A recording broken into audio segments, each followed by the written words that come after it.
Umalma si Lacson doon sa litrato niya, nakasama yung mag-asawang Diskaya. Kung nag-post nito, yung talagang tinututukan siya ng kababayan niya sa Cavite, si Congressman Kiko Barsaga. Oh, pinost ni Kiko Barsaga yung picture niya, kasama doon si Lacson at si Diskaya. Sabi ni Lacson, malisyoso ang pagkakalat noon. Kasi yung picture na yon, nangyari yan, kinuha daw yan noong April 2025, bago yung elections.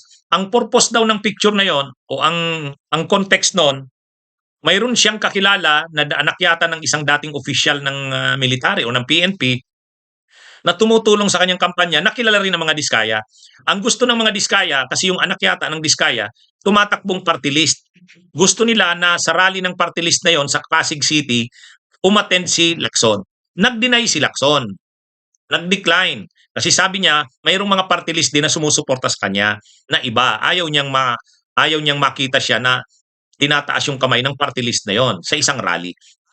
Kung gaganapin yun sa Pasig, nandun yung Diskaya, at kalaban si Vico Soto, sabi niya, hindi niya magagawa yun dahil pamangkin si Vico Soto ni Tito Soto at malapit siya kay Tito Soto. Yun ang sinasabi ni Lacson. Pinagbigyan niya lang daw yung meeting na yon, pero hindi niya daw kilala yung mga Diskaya. Kaya malisyoso daw yung picture na yon.